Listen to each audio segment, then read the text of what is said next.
2024년 봄, 서울의 한 종합병원, 이비인후과 진료실. 50 중반의 남자 장민수가 딱딱한 플라스틱 의자에 앉아 있었다.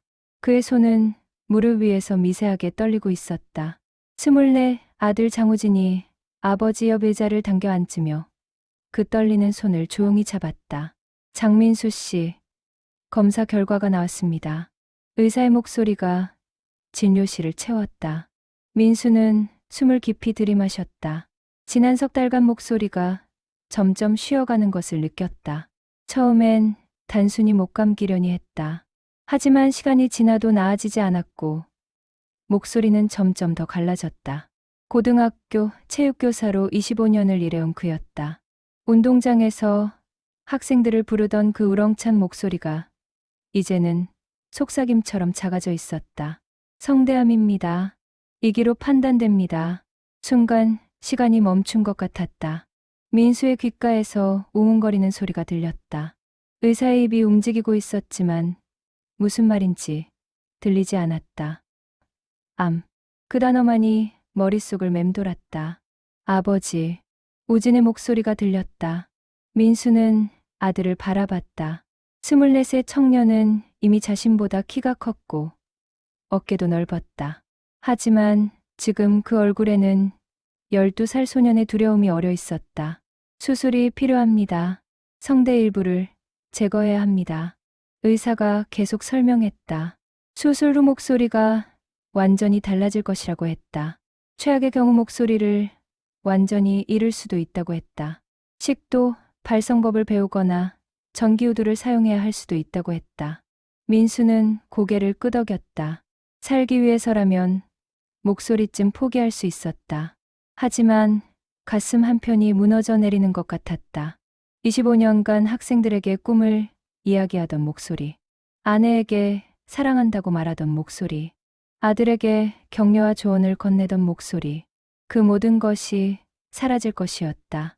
병원을 나서는 길, 우진은 아버지의 걸음이 평소보다 느린 것을 느꼈다. 봄바람이 불어왔지만 민수는 그것조차 느끼지 못하는 듯했다. 주차장으로 걸어가는 내내 두 사람은 한마디도 하지 않았다. 차 안에서도 침묵이 이어졌다. 우진이 시동을 걸었다. 민수는 창밖을 바라보고 있었다. 거리의 사람들이 모두 자유롭게 말하고 웃고 있었다. 그들은 목소리를 당연한 것으로 여기고 있었다. 민수도 평생 그랬다. 목소리가 있다는 것을 당연하게 여겼다. 아빠. 우진이 조심스럽게 불렀다. 괜찮아. 민수가 대답했다. 하지만 그의 목소리는 이미 힘을 잃은 상태였다. 쉰 목소리로 겨우 나오는 그 글자에 우진의 가슴이 먹먹해졌다. 집에 도착했을 때는 저녁 무렵이었다. 민수의 아내 정희가 현관에서 두 사람을 맞았다. 그녀는 남편의 표정만 봐도 알 수 있었다. 결과가 좋지 않다는 것을. 당신. 정의 목소리가 떨렸다. 민수는 고개를 저었다. 아직 말하고 싶지 않았다. 우진이 어머니를 거실로 안내했고 조용히 상황을 설명했다. 정희는 소파에 주저앉아 눈물을 흘렸다. 그날 밤 민수는 혼자 베란다에 나와 있었다. 도시의 불빛이 아래로 펼쳐져 있었다. 그는 자신의 목에 손을 가져다 댔다. 평생 자신을 표현하던 도구가 병들어 있었다. 수술 후 어떤 목소리를 갖게 될지 아니면 목소리를 완전히 잃게 될지 알 수 없었다. 우진은 자신의 방에 앉아 노트북을 켜고 있었다. 성대암, 음성 상실, 수술 후 삶, 여러 검색어를 치며 정보를 모았다. 그러다 문득 한 가지 생각이 떠올랐다. 아버지의 목소리. 지금 이 목소리를 영원히 간직할 방법은 없을까? 새벽 2시. 우진은 여전히 컴퓨터 앞에 앉아 있었다. AI 음성 복원 기술에 관한 논문과 기사를 읽고 있었다. 충분한 음성 데이터가 있다면 사람의 목소리를 디지털로 복원할 수 있다는 내용이었다. 하지만 최소 몇 시간 분량의 깨끗한 녹음이 필요했다. 우진은 결심했다. 수술 전까지 남은 시간 동안 아버지의 목소리를 최대한 많이 녹음하기로. 하지만 아버지가 알게 되면 거부할 것이 분명했다. 민수는 항상 자신의 문제로 가족을 힘들게 하는 것을 싫어했다. 그래서 우진은 아버지 몰래 진행하기로 했다. 다음 날 아침, 우진은 평소보다 일찍 일어났다. 부엌에서 아버지가 커피를 마시고 있었다. 민수는 창밖을 바라보고 있었고 그의 어깨는 평소보다 처져 있었다. 아빠, 요즘 밤에 잠이 안 와서 그러는데. 우진이 말을 꺼냈다. 옛날처럼 책 좀 읽어줄 수 있어? 민수가 아들을 돌아봤다. 우진이 초등학생이었을 때 매일 밤 책을 읽어주곤 했다. 하지만 아들이 중학생이 된 이후로는 그런 적이 없었다. 책? 응. 어렸을 때 듣던 아빠 목소리가 그립더라고. 우진의 말에 민수의 눈가가 미세하게 떨렸다. 아들은 알고 있었다. 이 목소리가 곧 사라질 것을. 그래서 지금 듣고 싶어 하는 것을. 그래, 뭘 읽어줄까? 민수의 대답에 우진은 미소 지었다. 그의 주머니 속 스마트폰은 이미 녹음 중이었다. 그날부터 매일 밤이 특별해졌다. 저녁 10시가 되면 민수는 우진의 방문을 두드렸다. 우진은 이미 준비하고 있었다. 침대 옆 책상 서랍에 녹음기를 숨겨두고 스마트폰도 책 사이에 세워뒀다. 2개의 장치로 녹음하면 나중에 음질을 선택할 수 있을 것이었다. 오늘은 뭘 읽어줄까? 민수가 물었다. 우진은 신중하게 책을 골랐다. 소설, 에세이, 시집, 장르를 다양하게 선택했다. AI가 목소리를 학습하려면 여러 감정과 억양이 필요하다는 것을 연구 자료에서 읽었다. 첫날 밤, 민수는 헤르만 헤세의 소설을 읽었다. 그의 목소리는 이미 많이 쉬어 있었지만 여전히 온기가 있었다. 우진은 눈을 감고 들었다. 아버지의 목소리가 귓가에 스며들었다. 이 목소리를 잃게 된다는 것이 실감이 나지 않았다. 이틀째 밤에는 시를 읽었다. 윤동주, 김소월, 정지용. 민수는 천천히 감정을 담아 읽었다. 시를 읽을 때 그의 목소리는 더욱 부드러워졌다. 우진은 아버지가 시를 이렇게 좋아했다는 것을 처음 알았다. 아빠는 시를 자주 읽어? 응, 젊었을 때 많이 읽었지. 너희 엄마한테 사랑 고백할 때도 시를 써줬어. 민수가 웃으며 말했다. 우진은 그 이야기를 처음 들었다. 아버지의 젊은 시절에 대해 알고 있는 것이 별로 없다는 것을 깨달았다. 셋째 날 밤, 우진은 더 많은 질문을 준비했다. 아버지의 목소리만이 아니라 아버지의 이야기도 남기고 싶었다. 아빠, 학교에서 있었던 재미있는 일 좀 얘기해줘. 민수는 25년간의 교직 생활을 떠올렸다. 수많은 학생들의 얼굴이 스쳐 지나갔다. 운동을 싫어하던 학생이 마라톤을 완주한 이야기, 싸우던 학생들이 친구가 된 이야기, 전국 대회에서 우승한 이야기, 하나하나 들려줬다. 우진은 아버지의 이야기를 들으며 녹음하고 있다는 사실을 잊었다. 그저 아버지의 삶에 빠져들었다. 자신이 알지 못했던 아버지의 모습들이 펼쳐졌다. 일주일이 지났다. 민수의 목소리는 점점 더 쉬어갔다. 의사는 수술을 서두르라고 했다. 하지만 민수는 한 달 뒤로 수술 날짜를 잡았다. 학기 중이라 학생들을 남겨두고 갈 수 없다고 했다. 사실은 이 목소리로 아들과 더 많은 시간을 보내고 싶었다. 열흘째 밤, 민수가 물었다. 우진아, 왜 갑자기 책을 읽어달라고 한 거니? 우진은 당황했다. 준비한 대답이 있었지만 아버지의 눈을 보니 거짓말을 할 수 없었다.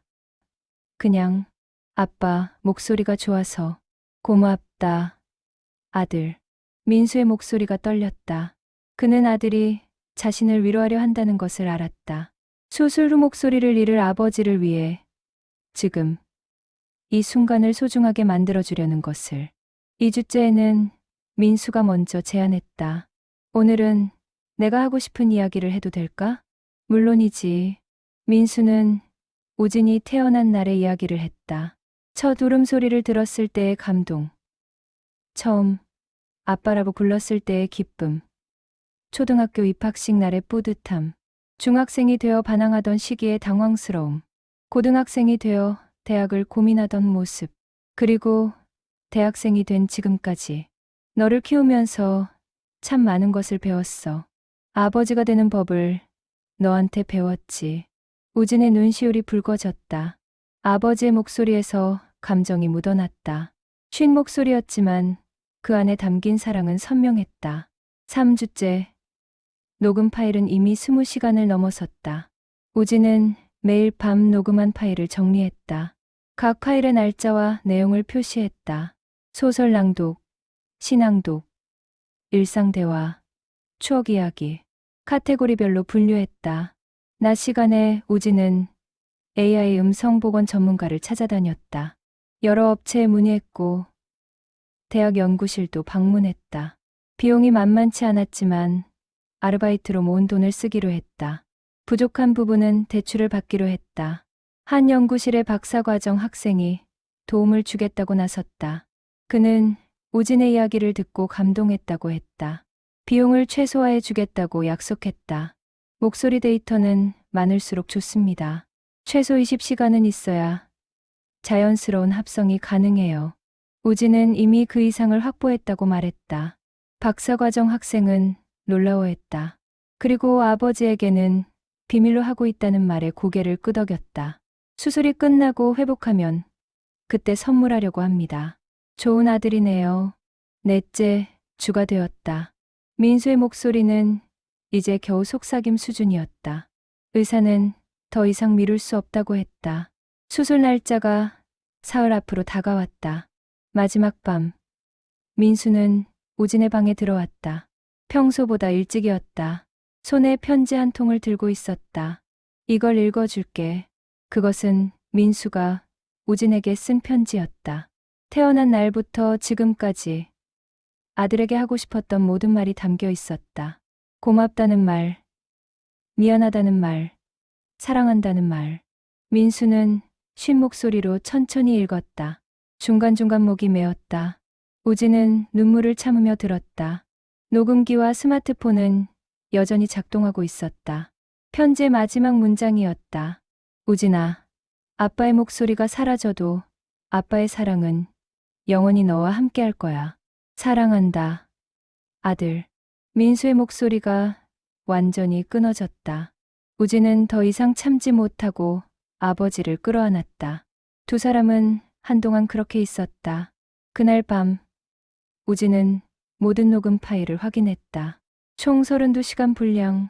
아버지의 목소리가 고스란히 담겨 있었다.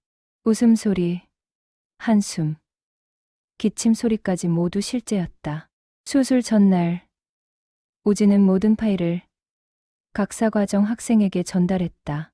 그는 일주일 안에 작업을 완료하겠다고 약속했다. 아버지께서 퇴원하실 때 완벽한 선물을 드릴 수 있을 겁니다. 우진은 고개를 끄덕였다. 가슴이 두근거렸다. 동시에 불안했다. 수술이 잘 될까? 아버지는 회복할 수 있을까? 수술 당일 아침, 민수는 가족들에게 마지막 인사를 했다. 말없이 정희의 손을 잡았다. 우진의 어깨를 두드렸다. 그의 입이 움직였다. 사랑해. 소리는 거의 나지 않았지만 입모양으로 알 수 있었다. 우진은 눈물을 닦으며 고개를 끄덕였다. 수술실 문이 닫혔다. 6시간의 기다림이 시작되었다. 수술실 앞 대기실의 시계는 느리게 움직이는 것 같았다. 우진과 정희는 딱딱한 의자에 나란히 앉아 있었다. 정희는 묵주를 손에 쥐고 있었고 우진은 창밖을 바라보고 있었다. 늦은 오후의 햇살이 복도를 비추고 있었다. 3시간이 지났다. 간호사가 나와 수술이 순조롭게 진행되고 있다고 전했다. 정희는 안도의 한숨을 쉬었다. 우진은 여전히 긴장한 표정이었다. 5시간째. 우진은 복도를 오가며 걸었다. 주머니 속 스마트폰에는 아버지의 목소리 파일이 저장되어 있었다. 그는 이어폰을 꽂고 파일 하나를 재생했다. 일주일 전 녹음한 것이었다. 아버지가 웃으며 어린 시절 이야기를 하던 목소리가 들렸다. 엄마가 떡볶이 한 접시에 반했다니까. 그때는 500원이었어. 우진은 미소 지었다. 이 목소리를 다시 들을 수 있게 해주겠다고 마음속으로 다짐했다. 6시간 후 수술실 문이 열렸다. 집도이가 마스크를 벗으며 나왔다. 정희와 우진이 동시에 일어났다. 수술은 성공적이었습니다. 암세포를 모두 제거했습니다. 정희가 주저앉으며 울음을 터뜨렸다. 우진은 의사의 손을 잡았다. 감사합니다. 하지만 의사가 말을 이었다. 성대 손상이 예상보다 심했습니다. 목소리 회복은 어려울 것 같습니다. 순간 우진의 얼굴이 굳어졌다. 알고 있었지만 실제로 듣는 것은 달랐다.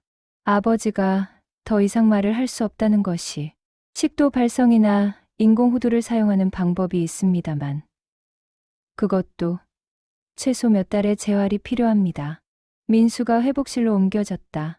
우진과 정희가 들어갔을 때 그는 아직 깨어나지 않았다. 목에 하얀 붕대가 감겨 있었고 여러 개의 선이 몸에 연결되어 있었다. 정희는 남편의 손을 잡고 울었다. 우진은 아버지의 다른 손을 잡았다. 따뜻했다. 살아있었다. 그것만으로도 감사했다. 2시간 후 민수가 눈을 떴다. 천장에 형광등이 눈부셨다. 주변을 둘러보니 아내와 아들이 있었다. 입을 움직이려 했지만 목이 뻣뻣했다. 말을 하려고 했지만 소리가 나오지 않았다. 민수의 눈빛이 당황스러워졌다. 우진이 아버지의 손을 꽉 쥐었다. 괜찮아요, 아빠. 수술 잘 됐어요. 민수는 아들을 바라봤다. 그의 눈에서 눈물이 흘러내렸다. 말하고 싶었다. 고맙다고, 사랑한다고. 하지만 입 밖으로 나오는 것은 아무것도 없었다. 간호사가 들어와 종이와 펜을 건넸다. 민수는 떨리는 손으로 글씨를 썼다. 아프지 않아. 걱정 마. 정희가 그 글씨를 보고 또 눈물을 흘렸다. 우진은 입술을 깨물었다. 아버지는 자신의 상황보다 가족을 먼저 걱정하고 있었다. 이틀 후 민수는 일반 병실로 옮겨졌다. 목에 붕대를 풀었지만 여전히 목소리는 나오지 않았다. 그는 종이에 글씨를 쓰거나 스마트폰 메모 앱을 사용해 의사소통했다. 병실에는 문병객이 많이 찾아왔다. 동료 교사들, 제자들, 친구들 모두 민수의 회복을 기원했다. 하지만 민수는 점점 말이 없어졌다. 글씨를 쓰는 것조차 귀찮아했다. 일주일이 지났다. 민수는 침대에 누워 천장만 바라보는 시간이 많아졌다. 정희가 말을 걸어도 고개만 끄덕이거나 저었다. 우진이 이야기를 해도 반응이 없었다. 선생님, 우울증이 오신 것 같습니다. 담당이가 조심스럽게 말했다. 목소리를 잃은 환자들이 종종 겪는 일입니다. 심리 상담이 필요할 수 있습니다. 우진은 아버지를 바라봤다. 평생 운동장에서 힘차게 학생들을 이끌던 아버지. 늘 밝고 활기차던 아버지. 그 사람이 이제는 침대에 누워 무기력하게 시간을 보내고 있었다. 열흘째 되던 날, 우진은 아버지와 단둘이 있었다. 정희가 잠시 집에 들르는 사이였다. 민수는 여전히 창밖만 바라보고 있었다. 아빠, 우진이 불렀다. 민수가 고개를 돌렸다. 나한테 선물이 있어. 근데 아직은 안 돼. 조금만 더 기다려줘. 민수는 고개를 가웃거렸다. 우진이 미소 지었다. 아빠가 퇴원하면 줄게. 분명 좋아하실 거야. 민수가 스마트폰을 집어들었다. 무슨 선물? 비밀. 그러니까 빨리 회복해야 해. 그 말에 민수의 눈에 작은 빛이 돌았다. 우진은 그것을 놓치지 않았다. 아버지에게 희망이 필요했다.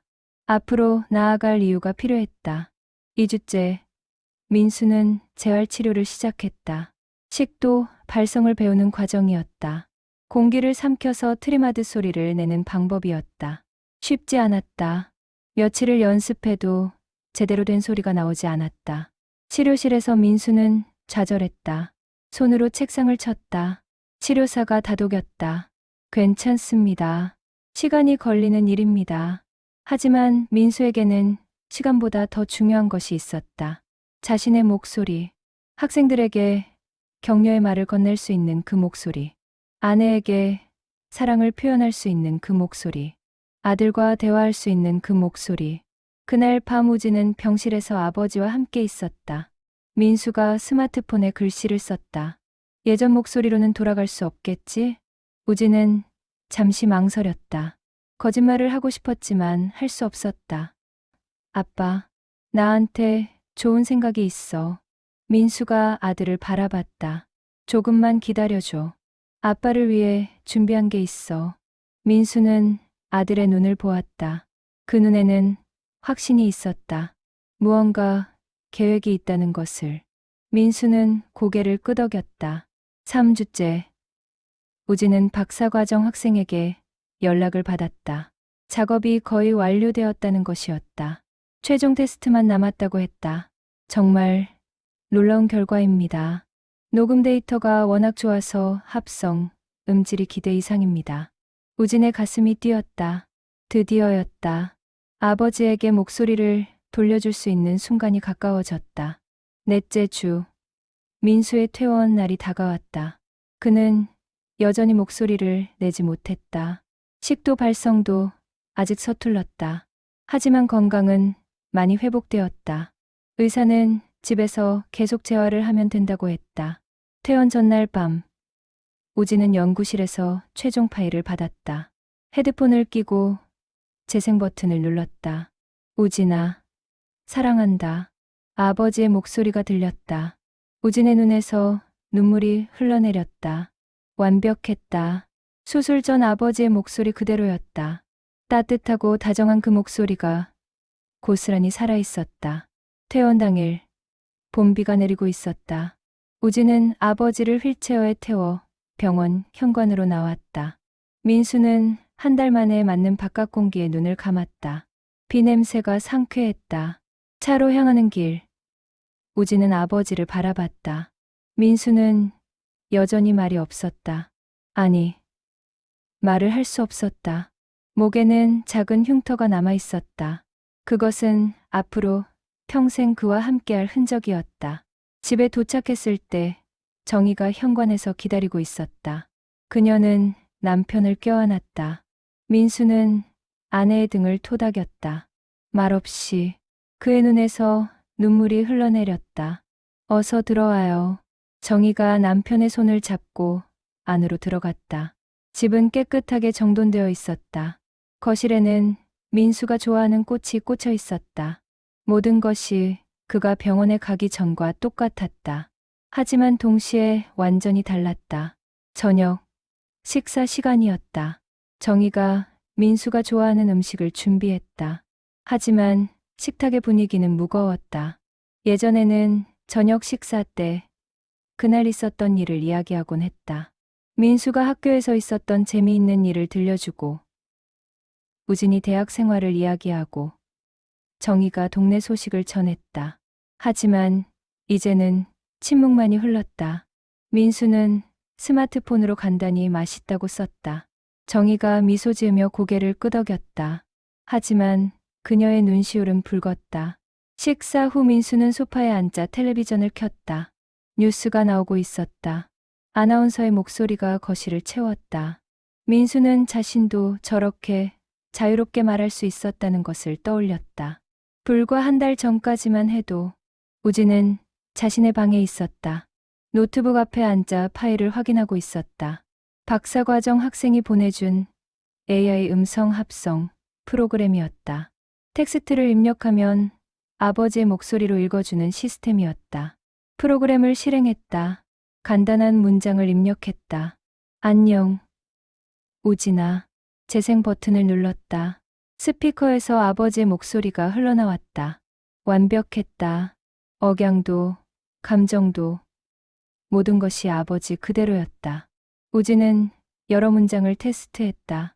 긴 문장도, 짧은 문장도 모두 자연스러웠다. 이제 마지막 단계만 남았다. 선물을 준비하는 것이었다. 우진은 며칠 동안 특별한 것을 만들기로 했다. 아버지가 좋아하던 모든 것을 담은 목소리 도서관을. 다음 날부터 우진은 작업에 몰두했다. 아버지가 좋아하던 시를 선별했다. 윤동주, 김소월, 서정주, 정지용. 각 시인의 대표작들을 골랐다. 그리고 AI 프로그램에 입력해 아버지의 목소리로 녹음했다. 10분만이 아니었다. 아버지가 자주 하던 말들도 정리했다. 사랑한다. 수고했어. 괜찮아. 잘했어. 미안해. 고마워. 일상에서 쓰는 모든 말들을 아버지의 목소리로 만들었다. 사흘째 되던 날, 우진은 더 특별한 것을 추가하기로 했다. 아버지가 직접 쓴 편지를, 수술 전날 밤 읽어준 그 편지를 다시 들었다. 아버지의 목소리로 녹음된 그 편지는 가장 소중한 선물이 될 것이었다. 일주일 후, 모든 준비가 완료되었다. 우진은 태블릿에 특별한 앱을 만들었다. 아빠의 목소리 도서관이라는 이름을 붙였다. 앱을 열면 여러 카테고리가 나왔다. 시, 일상대화, 편지, 조언, 격려. 각 카테고리를 누르면 아버지의 목소리로 녹음된 파일들이 나왔다. 시를 선택하면 아버지가 직접 낭독하는 것처럼 들렸다. 일상대화를 선택하면 사랑한다. 고마워. 같은 말들을 들을 수 있었다. 우진은 모든 것을 확인했다. 완벽했다. 이제 아버지에게 보여줄 시간이었다. 토요일 저녁, 온 가족이 거실에 모였다. 민수는 무슨 일인지 궁금한 표정으로 아들을 바라봤다. 우진이 태블릿을 꺼내 들었다. 아빠, 이거 선물이야. 민수가 태블릿을 받아 들었다. 화면에는 아빠의 목소리 도서관이라는 글씨가 보였다. 그는 고개를 가웃거렸다. 우진이 아버지 옆에 앉아 설명하기 시작했다. 아빠가 수술하기 전에 매일 밤 책 읽어달라고 한 거 기억해. 사실 그때 몰래 녹음했어. 민수의 눈이 커졌다. 우진이 계속 말했다. 그 목소리로 AI 기술을 사용해서 아빠 목소리를 복원했어. 이제 아빠가 하고 싶은 말을 언제든지 아빠 목소리로 들을 수 있어. 민수는 믿을 수 없다는 표정으로 태블릿을 바라봤다. 우진이 시 카테고리를 눌렀다. 윤동주의 서시가 나왔다.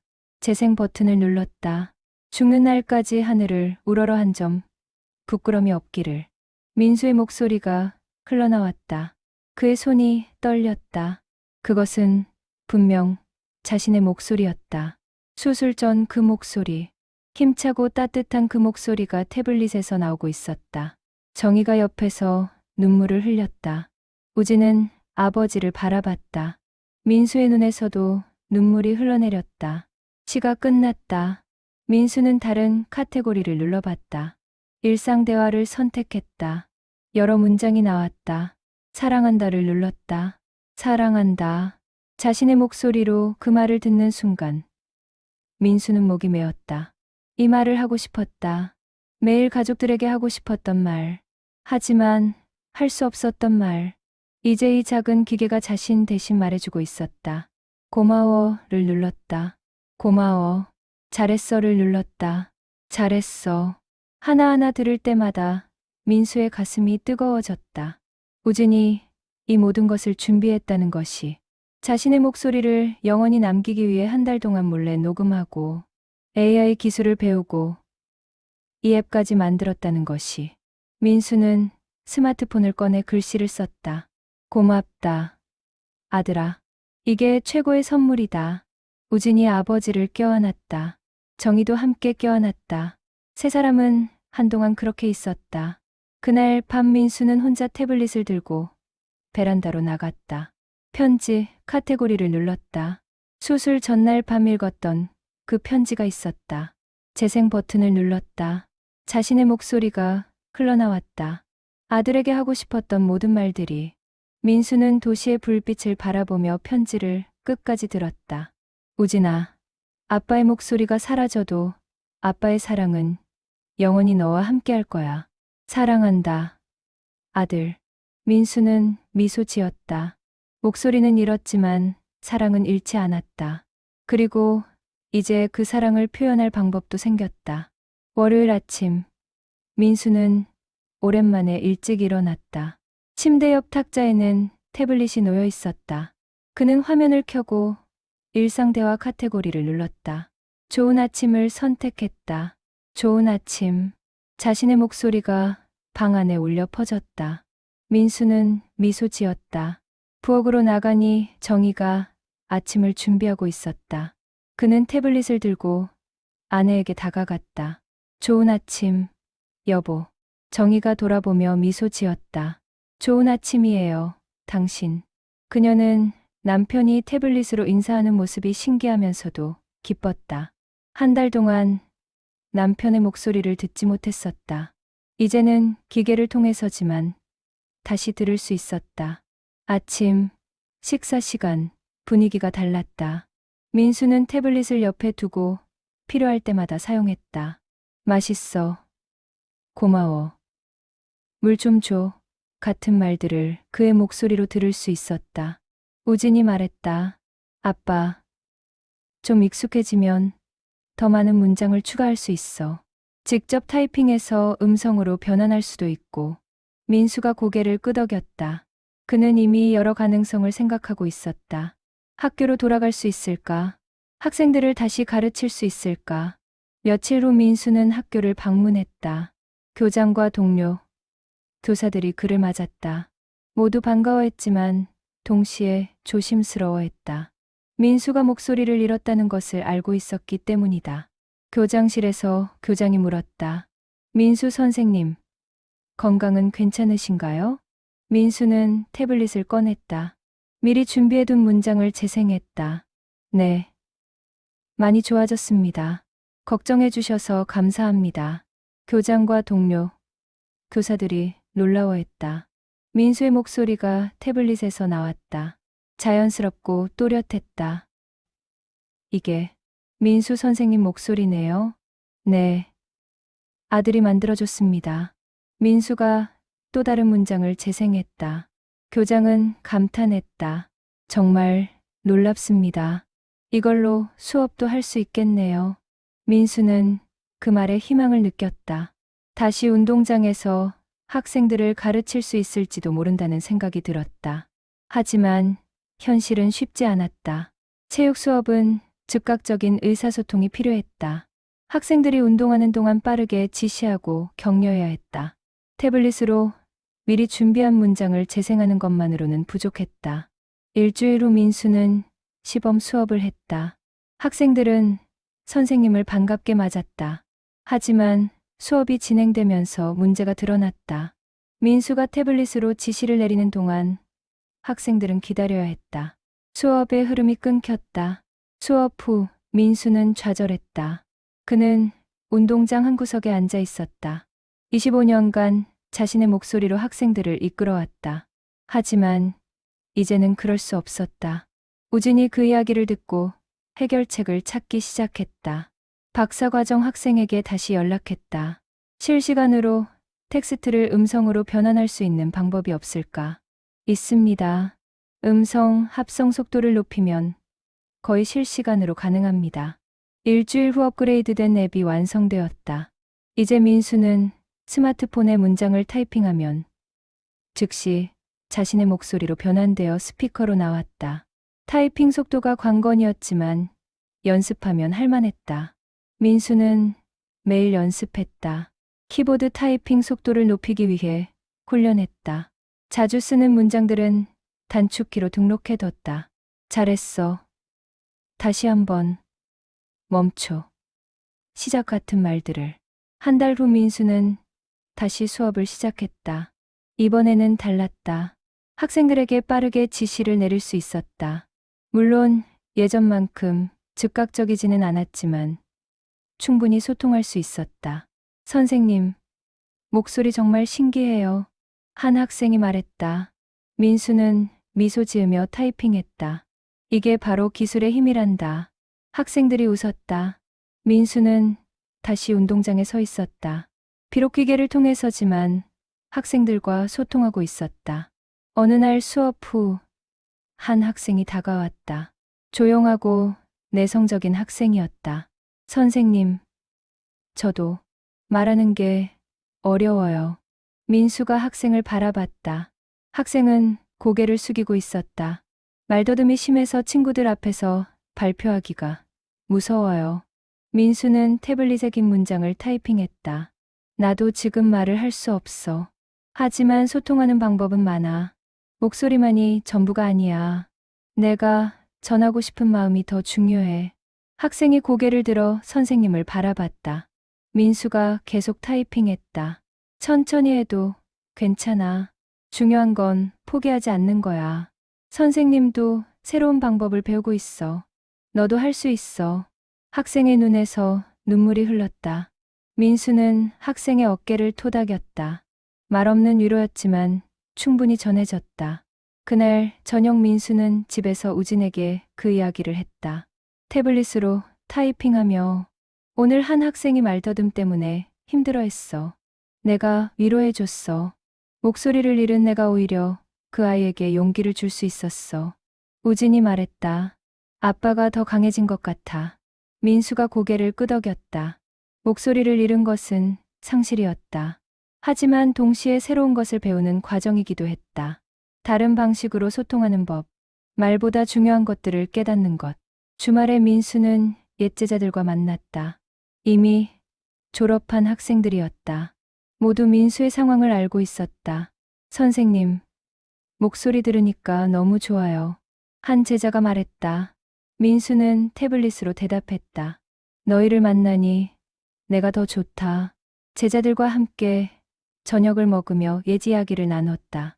민수는 태블릿으로 대화에 참여했다. 때로는 타이핑이 느려 대화가 지나가 버리기도 했다. 하지만 제자들은 기다려줬다. 선생님, 예전에 전국대회 나갔을 때 기억나세요? 물론이지. 너희가 금메달 땄잖아. 그때 선생님이 해주신 말씀 잊을 수가 없어요. 너희는 할 수 있다. 믿어라. 그 말 덕분에 이길 수 있었어요. 민수는 그때를 떠올렸다. 결승전 전날 밤 학생들에게 했던 말. 그의 목소리는 학생들에게 용기를 줬었다. 그리고 지금도 그 목소리는 태블릿 안에 살아있었다. 집으로 돌아오는 길. 민수는 생각했다. 목소리를 잃었지만 모든 것을 잃은 것은 아니었다. 사랑하는 가족이 있었다. 자신을 기억해주는 제자들이 있었다. 그리고 새로운 방식으로 소통하는 법을 배우고 있었다. 어느 날 저녁, 우진은 아버지에게 제안했다. 아빠, 목소리 도서관에 더 많은 걸 추가하면 어때? 아빠가 학생들한테 자주 하는 말들, 수업할 때 쓰는 용어들. 민수의 눈이 반짝였다. 좋은 생각이었다. 그는 노트에 자주 쓰는 문장들을 적기 시작했다. 준비 운동 시작. 다음 차례. 잘하고 있어. 포기하지 마. 한 번 더. 체육교사로서 매일 쓰는 말들이었다. 우진은 그 문장들을 모두 앱에 추가했다. 카테고리도 새로 만들었다. 수업용, 격려, 지시. 민수는 수업 전 미리 필요한 문장들을 확인했다. 준비하면 할수록 수업이 수월해졌다. 한 달 후 학교에서 공개 수업이 있었다. 다른 학교 교사들이 참관하러 왔다. 민수는 긴장했다. 하지만 우진이 격려했다. 아빠는 잘할 거야. 지금까지 해온 것처럼만 하면 돼. 공개 수업 날, 운동장에 학생들이 모였다. 참관 교사들도 자리를 잡았다. 민수는 태블릿을 들고 학생들 앞에 섰다. 오늘은 계주 연습을 하겠습니다. 그의 목소리가 스피커를 통해 울려 퍼졌다. 학생들이 대답했다. 네. 수업이 시작되었다. 민수는 능숙하게 태블릿을 조작했다. 학생들에게 지시를 내리고 격려하고 조언했다. 몸짓과 표정도 함께 사용했다. 말만으로는 전달하기 어려운 것들을 몸으로 표현했다. 잘하고 있어.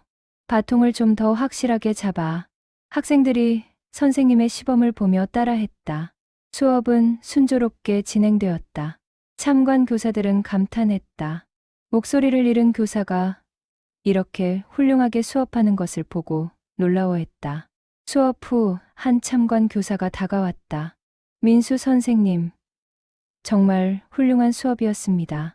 어떻게 이렇게까지 하실 수 있죠? 민수는 태블릿에 답을 타이핑했다. 포기하지 않았습니다. 그리고 도와주는 사람들이 있었습니다. 그날 저녁 민수는 우진에게 고맙다고 했다. 태블릿으로. 내가 없었으면 여기까지 오지 못했을 거야. 우진이 대답했다.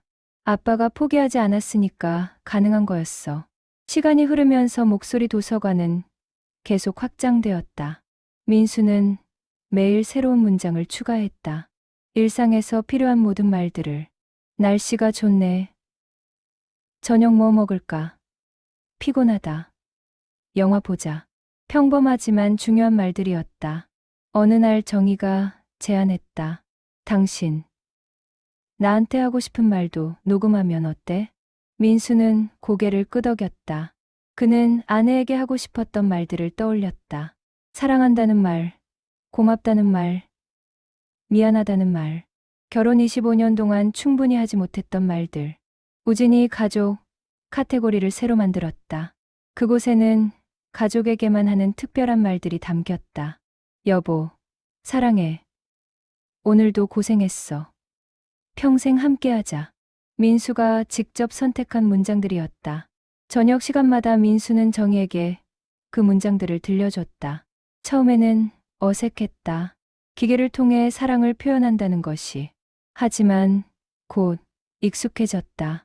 중요한 것은 도구가 아니라 마음이었다. 여보, 사랑해. 나도 사랑해요, 당신.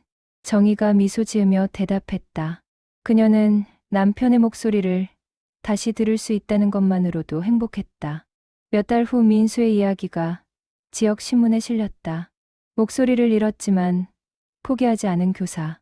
AI 기술로 다시 소통하는 아버지. 아들의 효심이 만든 기적. 기사는 많은 사람들에게 감동을 줬다. 기사를 본 사람들이 연락을 해왔다. 비슷한 상황에 있는 사람들이었다. 후두암 수술 후 목소리를 잃은 사람. 뇌졸중으로 말을 못하게 된 사람. 사고로 성대가 손상된 사람. 모두 민수의 이야기에서 희망을 봤다. 저도 목소리 도서관을 만들 수 있을까요? 한 환자 가족이 물었다. 우진은 기꺼이 도와주겠다고 했다. 박사과정 학생도 함께하기로 했다. 그렇게 작은 프로젝트가 시작되었다. 석 달 동안 10명의 환자를 도왔다. 각자의 목소리를 녹음하고 AI로 합성하고 개인 맞춤형 앱을 만들어줬다. 모두 무료였다. 우진과 박사과정 학생은 봉사라고 생각했다. 그 과정에서 민수도 함께했다. 다른 환자들을 만나 경험을 나눴다. 태블릿으로 대화하며 서로 위로하고 격려했다. 목소리를 잃었지만 혼자가 아니라는 것을 알았다.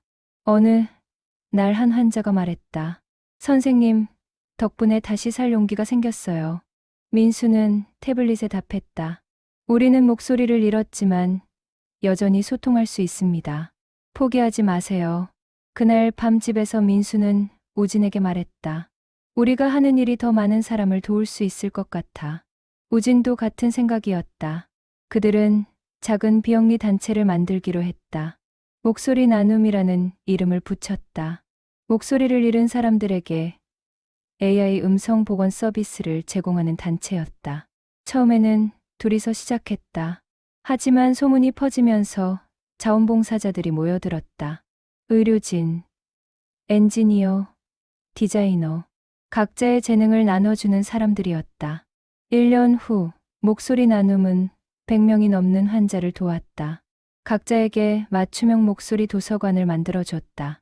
환자들은 다시 가족과 대화할 수 있었다. 직장으로 돌아갈 수 있었다. 일상을 되찾을 수 있었다. 민수는 학교에서 계속 학생들을 가르쳤다. 이제는 태블릿 사용이 자연스러워졌다. 학생들도 선생님의 방식에 익숙해졌다. 오히려 특별한 선생님으로 기억하게 되었다. 어느 졸업식 날, 한 학생이 민수에게 다가왔다. 선생님, 저 선생님 덕분에 배운 게 많아요. 포기하지 않는 법을 배웠어요.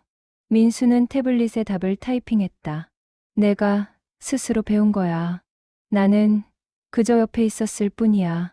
학생이 눈물을 흘렸다. 민수도 마음이 뭉클해졌다. 목소리를 잃었지만 여전히 학생들에게 영향을 줄 수 있다는 것이, 여전히 교사로서 의미 있는 일을 하고 있다는 것이. 그날 저녁집에서 우진이 말했다. 아빠, 자랑스러워. 민수가 태블릿으로 대답했다. 나도 내가 자랑스럽다, 아들아. 두 사람은 미소 지으며 서로를 바라봤다. 목소리는 사라졌지만 사랑은 여전했다.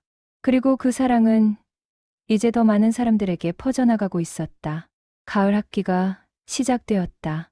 민수의 반에 전학생이 왔다. 16살 소년 김준혁이었다. 준혁은 첫날부터 눈에 띄었다. 다른 학생들과 어울리지 않고 혼자 구석에 앉아 있었다. 체육 시간. 준혁은 참여하지 않았다. 운동장 한편에 서서 다른 학생들이 뛰는 것을 지켜만 봤다. 민수가 다가가 태블릿으로 물었다. 왜 참여하지 않니? 준혁은 대답하지 않았다. 고개를 돌려버렸다. 민수는 강요하지 않았다. 대신 다음 수업에서도, 그 다음 수업에서도 준혁을 지켜봤다. 일주일 후 민수는 준혁을 교무실로 불렀다. 둘만 있을 때 민수는 태블릿에 긴 문장을 타이핑했다. 너한테 힘든 일이 있니? 준혁이 고개를 들었다. 선생님의 눈을 마주쳤다. 그 눈에는 비난이 아니라 걱정이 있었다. 아버지가 돌아가셨어요. 준혁의 목소리가 작았다. 민수는 가만히 듣고 있었다. 3달 전에 교통사고로. 미안하구나. 민수가 태블릿으로 답했다. 준혁이 계속 말했다. 아버지도 체육 선생님이셨어요. 같이 운동하던 게 제일 좋은 추억이었는데 이제는 아버지 없이 운동하는 게 너무 싫어요. 민수는 준혁의 아픔을 이해했다. 사랑하는 사람을 잃는다는 것, 그 빈자리가 얼마나 크게 느껴지는지 자신도 목소리를 잃었을 때 비슷한 상실감을 느꼈었다. 내 아버지는 내가 운동하는 걸 보면 기뻐하셨을까? 민수의 질문에 준혁이 고개를 끄덕였다. 그럼 계속해야지. 내 아버지를 위해서. 준혁의 눈에서 눈물이 흘렀다.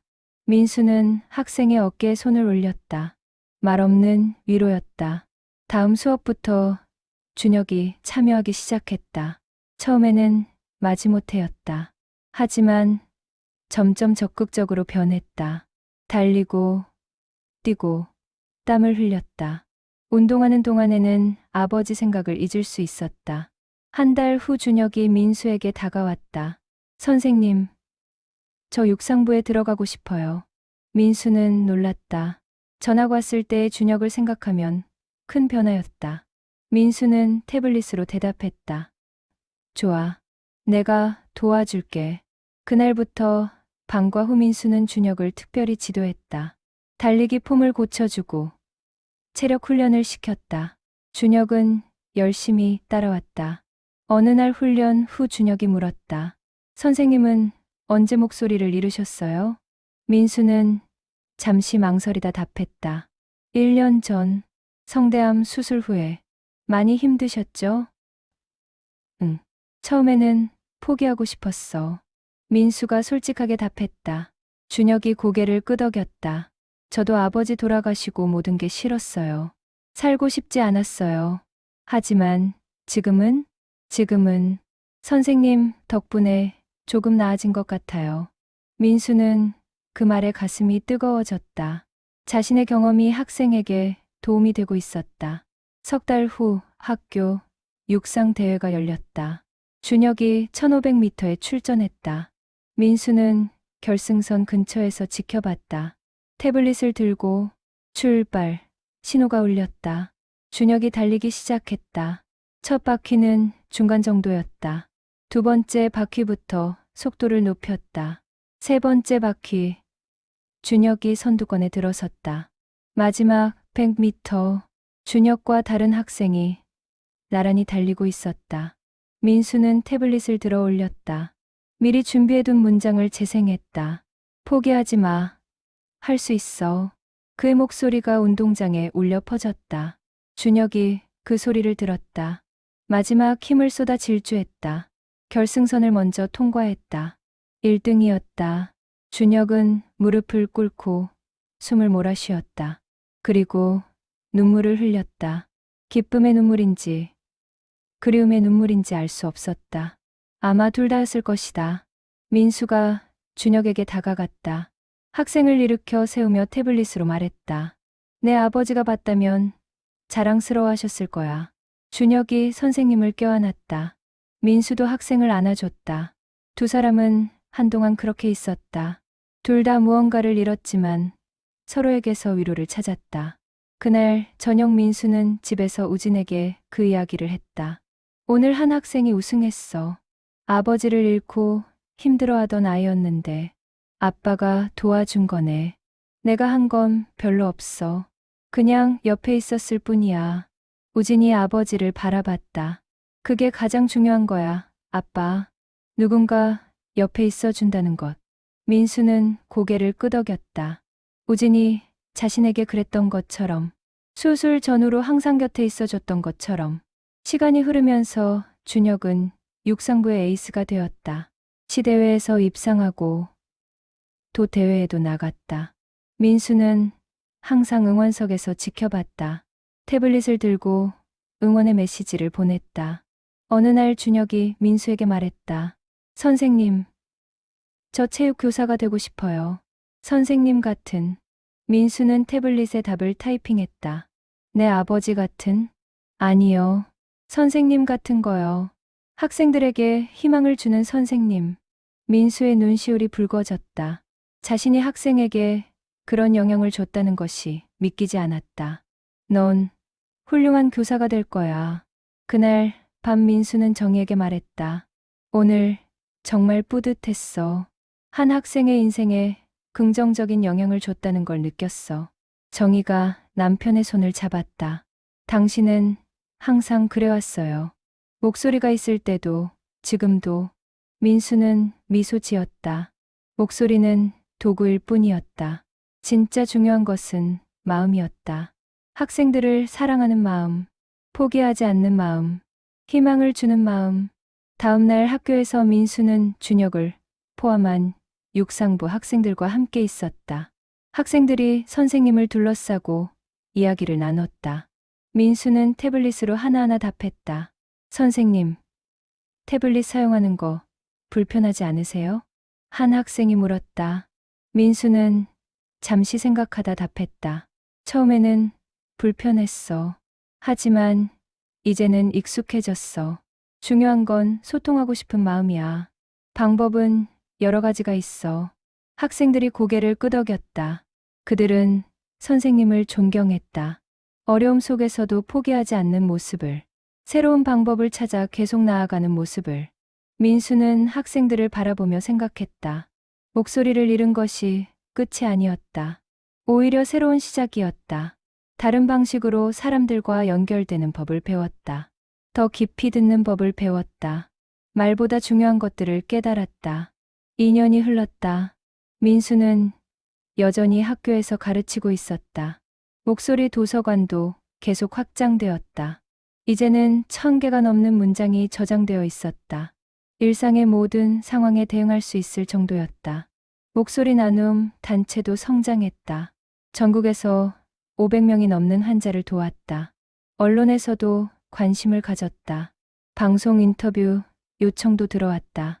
어느 날 우진이 특별한 제안을 했다.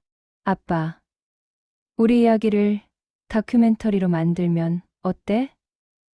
더 많은 사람들에게 희망을 줄 수 있을 것 같아. 민수는 처음에는 망설였다. 자신의 이야기를 공개하는 것이 부담스러웠다. 하지만 생각해보니 의미가 있었다. 같은 어려움을 겪는 사람들에게 용기를 줄 수 있다면. 좋아, 해보자. 민수가 태블릿으로 답했다. 우진이 미소 지었다. 2달 동안 다큐멘터리 촬영이 진행되었다. 민수의 일상, 학교 수업, 목소리 나눔 활동. 모든 것이 카메라에 담겼다. 우진과의 인터뷰도 있었다. 아버지의 목소리를 잃게 됐을 때 어떤 기분이었나요? 감독이 우진에게 물었다. 우진은 잠시 눈을 감았다가 답했다. 무너지는 것 같았어요. 아버지의 목소리는 제 인생의 일부였으니까. 어렸을 때부터 들어온 그 목소리가 사라진다는 게 믿기지 않았어요. 목소리 도서관을 만들게 된 계기는 아버지의 목소리를 영원히 간직하고 싶었어요. 그리고 아버지가 다시 사람들과 소통할 수 있게 해주고 싶었어요. 민수도 인터뷰에 응했다. 태블릿으로 답하는 형식이었다. 질문을 받으면 타이핑한 후 음성으로 재생했다. 목소리를 잃었을 때 가장 힘들었던 점은 소통할 수 없다는 것이었습니다. 말하고 싶은 게 많았는데 표현할 방법이 없었습니다. 특히 가족들에게 사랑한다고 말하지 못하는 게 가장 힘들었습니다. 아들이 만들어준 목소리 도서관을 처음 봤을 때 기분은 믿을 수 없었습니다. 제 목소리를 다시 듣는 것 자체가 기적 같았습니다. 그리고 아들이 한 달 동안 몰래 준비했다는 것을 알았을 때 눈물이 났습니다. 지금 하고 싶은 말이 있다면? 민수는 잠시 생각하다 긴 문장을 타이핑했다. 목소리를 잃었지만 모든 것을 잃은 건 아닙니다. 사랑하는 사람들이 있고 새로운 방법으로 소통할 수 있습니다. 같은 어려움을 겪는 분들께 말하고 싶습니다. 포기하지 마세요. 희망은 있습니다. 다큐멘터리는 석 달 후 방영되었다. 반응은 폭발적이었다. 많은 사람들이 감동했다. 소셜미디어에는 응원 메시지가 쏟아졌다. 울면서 봤습니다. 저도 아버지를 최근에 잃었는데 위로가 되었어요. 아들의 효심이 정말 대단합니다. 우리도 부모님께 더 잘해야겠어요. 기술이 이렇게 따뜻하게 쓰일 수 있다는 걸 처음 알았습니다. 방송 후 목소리 나눔으로 문의가 쇄도했다. 도움을 요청하는 환자 가족들, 후원하겠다는 기업들, 함께 일하고 싶다는 자원봉사자들. 민수와 우진은 바쁘게 움직였다. 그 과정에서 특별한 의뢰가 들어왔다. 70살 할머니의 요청이었다. 남편이 루게릭병으로 말을 하지 못하게 되었는데 결혼 50주년 기념일에 남편의 목소리로 사랑을 고백하고 싶다는 것이요. 남편이 젊었을 때 녹음한 테이프가 있어요. 라디오 DJ를 했었거든요. 할머니가 오래된 카세트 테이프를 가져왔다. 50년 전 녹음이었다. 우진과 박사과정 학생은 조심스럽게 디지털로 변환했다. 음질이 좋지 않았지만 복원 가능했다. 2주 동안 작업했다. 잡음을 제거하고 음성을 분리하고 AI로 학습시켰다. 할아버지의 젊은 시절 목소리가 되살아났다. 결혼 50주년 기념일 전날 우진은 할머니에게 태블릿을 건넸다. 사용법을 설명하고 특별한 메시지를 미리 녹음해뒀다. 기념일 당일 할머니는 병상에 누워있는 남편 옆에 앉았다. 할아버지는 이미 말을 할 수 없었고 손도 거의 움직이지 못했다. 하지만 눈빛은 살아있었다. 할머니가 태블릿의 재생 버튼을 눌렀다. 여보, 50년 전 오늘 당신과 결혼했습니다. 그날부터 지금까지 단 하루도 후회한 적이 없습니다. 당신과 함께한 모든 순간이 축복이었습니다. 사랑합니다. 영원히. 할아버지의 젊은 목소리가 병실에 울려 퍼졌다. 할아버지의 눈에서 눈물이 흘러내렸다. 할머니도 울었다. 50년 만에 듣는 남편의 목소리. 그 목소리로 듣는 사랑 고백. 우진은 그 이야기를 듣고 가슴이 뭉클했다. 목소리 도서관이 한 사람의 마지막 소원을 이뤄준 것이었다. 며칠 후 할아버지가 세상을 떠났다. 장례식장에서 할머니가 우진을 불렀다. 고맙습니다. 남편이 마지막으로 제게 사랑한다고 말할 수 있게 해줘서. 우진은 말없이 고개를 숙였다. 할머니가 계속 말했다. 남편이 떠나기 전날 태블릿을 보고 미소 지었어요. 자기 목소리로 사랑을 전할 수 있다는 게 기쁜 것 같았어요. 집으로 돌아오는 길 우진은 아버지에게 그 이야기를 했다. 민수는 한동안 말이 없었다. 아니, 타이핑을 하지 않았다. 그저 창밖을 바라보고 있었다. 잠시 후 민수가 태블릿을 들었다. 우리가 하는 일이 정말 의미 있구나. 응. 아빠, 덕분이야. 아니야. 내 덕분이지. 두 사람은 미소 지었다. 목소리 도서관은 이제 단순히 기술의 산물이 아니었다. 사랑의 표현이었다. 희망의 메시지였다. 연결의 달이었다. 그날 밤 민수는 혼자 베란다에 나왔다. 도시의 불빛을 바라보며 태블릿을 열었다. 가족 카테고리에 새로운 메시지를 추가했다. 우진아, 너는 내 인생 최고의 선물이야.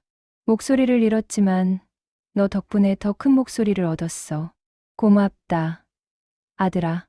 재생 버튼을 눌렀다. 자신의 목소리가 밤하늘로 퍼져나갔다. 민수는 눈을 감았다. 바람이 불어왔다. 그 바람 속에서 그는 새로운 시작을 느꼈다. 목소리 나눔의 명성이 전국으로 퍼졌다. 서울뿐 아니라 부산, 대구, 광주, 제주도에서도 요청이 들어왔다. 민수와 우진은 지역별로 자원봉사팀을 구성했다. 각 지역의 의료진, 엔지니어, 언어치료사들이 모였다. 어느 날 특별한 요청이 왔다. 전라도의 한 초등학교에서였다. 교통사고로 성대가 손상된 9살 여자아이. 수술 후 말을 할 수 없게 되었다. 하지만 녹음된 목소리가 없었다. 아이가 너무 어려서 제대로 된 녹음 자료가 없었다. 우진은 고민했다. 기존 방식으로는 불가능했다. 아이의 목소리를 복원하려면 다른 방법이 필요했다. 가족들의 목소리를 혼합해서 만들면 어떨까요? 박사과정 학생이 제안했다. 아이의 엄마, 언니, 친구들의 목소리를 분석해서 아이가 가졌을 법한 목소리를 합성하는 것이었다. 완벽하지는 않겠지만 시도해볼 만했다. 한 달 동안 작업했다. 아이 주변 사람들의 목소리를 녹음하고 AI로 분석하고 새로운 음성을 만들었다.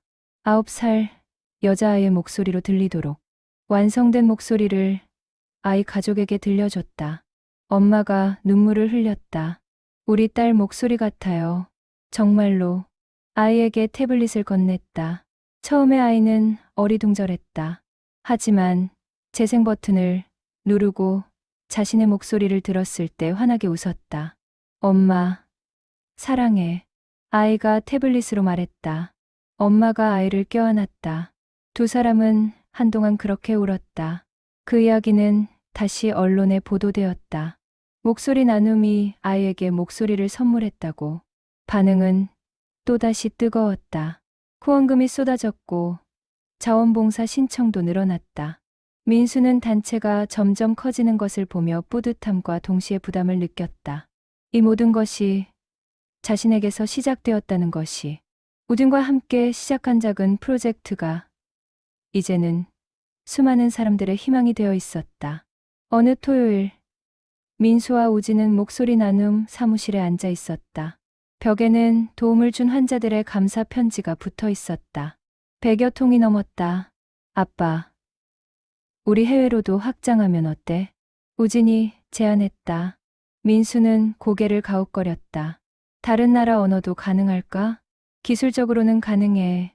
각 나라 언어에 맞는 AI 모델을 학습시키면 돼. 민수는 잠시 생각하다 태블릿에 답을 타이핑했다. 좋은 생각이야. 전 세계 목소리를 잃은 사람들에게 희망을 줄 수 있겠네. 6개월 후 목소리 나눔은 국제단체가 되었다. 영어, 중국어, 일본어, 스페인어 버전이 만들어졌다. 각국의 파트너 단체들과 협력했다. 미국에서 온 이메일이 있었다. 20대 여성이 뇌종양 수술 후 말을 못하게 되었는데 도와줄 수 있냐는 내용이었다. 그녀는 성악가였다. 노래하는 것이 인생의 전부였다. 우진은 특별팀을 구성했다. 성악을 전공한 AI 엔지니어, 음악 치료사, 음성학 교수. 그들은 함께 프로젝트를 진행했다. 환자의 과거 공연 영상과 녹음을 분석했다. 그녀의 노래하는 목소리를 복원하는 것이 목표였다. 단순히 말하는 것을 넘어 노래할 수 있도록. 석 달 동안의 작업 끝에 완성되었다. 그녀에게 결과물을 보냈다. 일주일 후 답장이 왔다. 영상이 첨부되어 있었다. 영상 속에서 그녀는 태블릿을 들고 있었다. 재생 버튼을 눌렀다. 그녀의 목소리로 슈베르트의 아베 마리아가 흘러나왔다. 아름다운 소프라노 목소리였다. 그녀는 영상 내내 울고 있었다. 다시 자신의 목소리로 노래를 들을 수 있다는 것이, 비록 기계를 통해서지만 자신의 정체성을 되찾은 것이. 민수는 그 영상을 보며 눈물을 흘렸다. 목소리는 단순한 소리가 아니었다. 그 사람의 정체성이었다. 삶의 방식이었다. 표현의 도구였다. 시간이 흐르면서 목소리 나눔은 더욱 발전했다. 이제는 실시간 음성 합성도 가능해졌다. 사람들이 태블릿이 아니라 작은 기기를 목에 착용하면 생각하는 것을 즉시 음성으로 변환할 수 있었다. 민수도 새로운 기기를 받았다. 목걸이처럼 작은 장치였다. 스마트폰과 연결되어 타이핑하면 즉시 음성으로 나왔다. 이전보다 훨씬 편리했다. 학교에서도 반응이 좋았다. 학생들은 선생님이 더 빠르게 소통할 수 있게 된 것을 좋아했다. 수업도 더 원활해졌다. 어느 날 전국 체육교사 모임이 있었다. 민수가 초청 연사로 나섰다. 300명의 교사들 앞에 섰다. 긴장되었지만 할 수 있었다. 안녕하십니까? 저는 장민수입니다. 그의 목소리가 강당에 울려 퍼졌다. 교사들이 박수를 쳤다. 저는 2년 전 성대암으로 목소리를 잃었습니다. 처음에는 교직을 그만둬야 한다고 생각했습니다. 민수는 자신의 이야기를 들려줬다. 수술, 좌절, 아들의 선물, 목소리 나눔 창립, 모든 과정을 솔직하게 나눴다. 목소리를 잃었지만 포기하지 않았습니다. 새로운 방법을 찾았고 오히려 더 많은 사람들과 연결될 수 있었습니다. 강연이 끝났을 때 기립박수가 터져 나왔다. 많은 교사들이 눈물을 흘리고 있었다. 강연 후 여러 교사들이 다가와 악수를 청했다. 선생님, 정말 감동적이었습니다. 저도 힘든 시기가 있었는데 용기를 얻었습니다. 민수는 한 명 한 명과 이야기를 나눴다. 새로운 목걸이 장치로 편하게 소통할 수 있었다. 그날 저녁 집에 돌아와 민수는 오진에게 말했다. 오늘 정말 뜻깊은 날이었어. 내 이야기가 다른 사람들에게 힘이 된다는 걸 느꼈어. 아빠가 대단한 거야. 아니야. 우리가 함께 만든 거지. 우진이 미소 지었다. 아버지가 맞았다. 이 모든 것은 함께 만든 것이었다. 아버지의 용기, 아들의 효심, 많은 사람들의 도움, 모두가 함께 만든 기적이었다. 3년이 흘렀다. 민수는 여전히 학교에서 가르치고 있었다. 이제는 목소리 도서관 사용이 완전히 자연스러워졌다. 학생들도, 동료들도, 그 자신도. 목소리 나눔은 전 세계 50개국으로 확장되었다. 10,000명이 넘는 사람들에게 목소리를 선물했다. 우진은 이제 단체의 대표가 되어 전국을 다니며 강연하고 있었다. 어느 봄날, 민수는 학교 운동장에 혼자 서 있었다. 오후 햇살이 따사로웠다. 학생들이 체육 수업을 듣고 있었다. 그들의 웃음소리, 고함 소리가 운동장을 가득 채웠다. 민수는 이 순간이 기적 같다고 생각했다. 3년 전만 해도 이 자리에 설 수 있을 거라고 상상하지 못했다. 목소리를 잃었을 때 모든 것이 끝났다고 생각했다. 하지만 끝이 아니었다. 새로운 시작이었다. 다른 방식으로 소통하는 법을 배웠다. 더 깊이 듣는 법을 배웠다.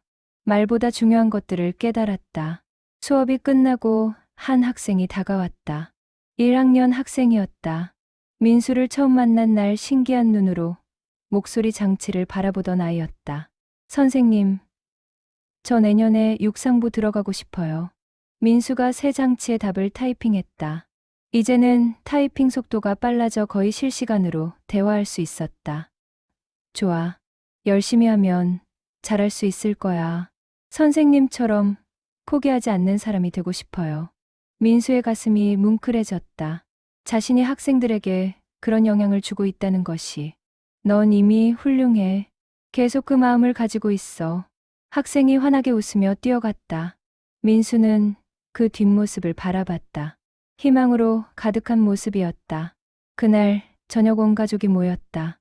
민수와 정희, 우진과 그의 약혼녀. 내년 봄에 결혼할 예정이었다. 저녁 식사를 하며 우진이 말했다.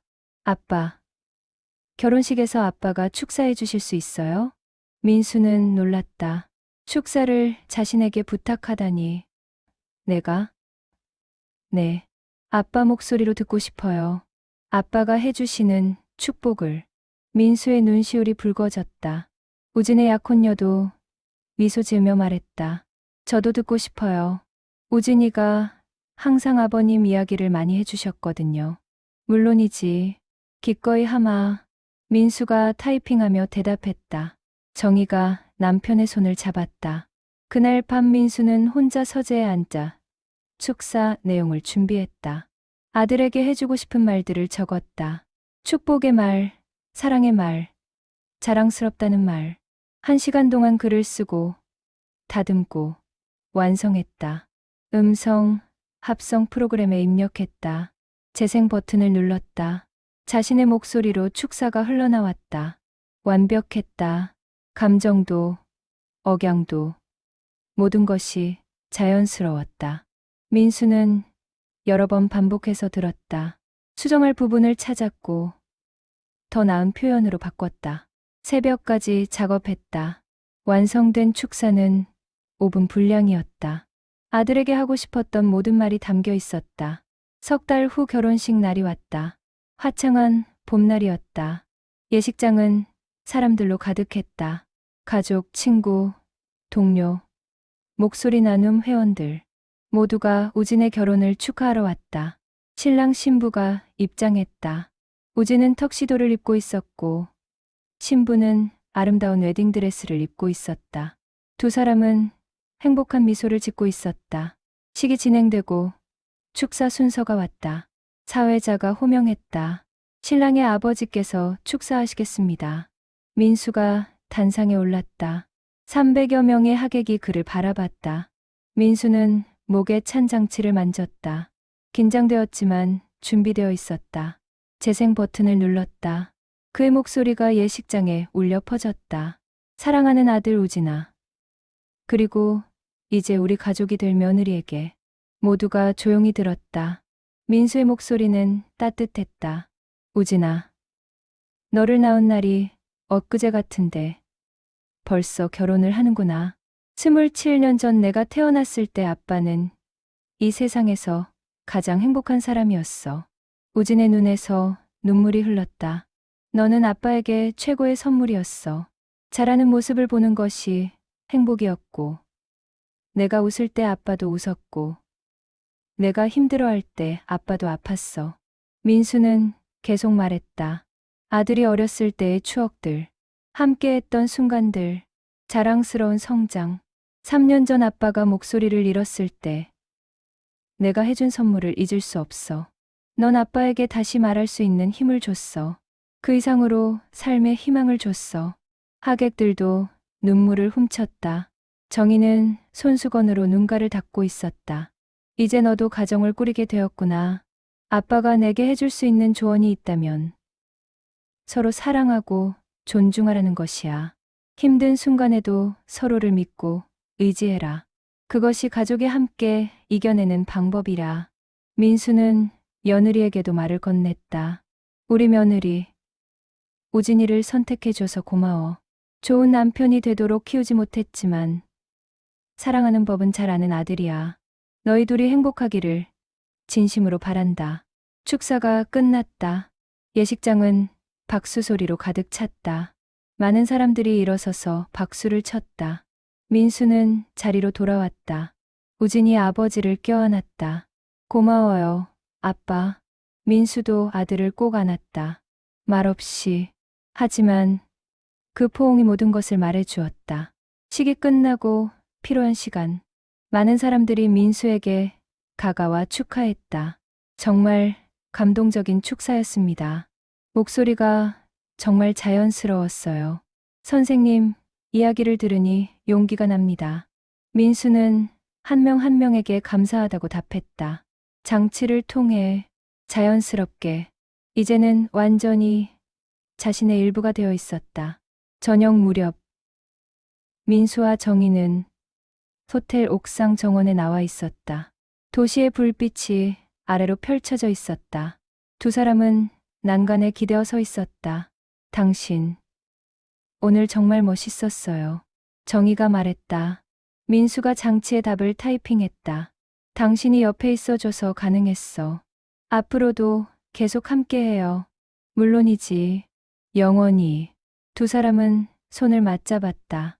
30년 전 첫 데이트 때처럼. 하지만 이제는 더 깊은 사랑이 있었다.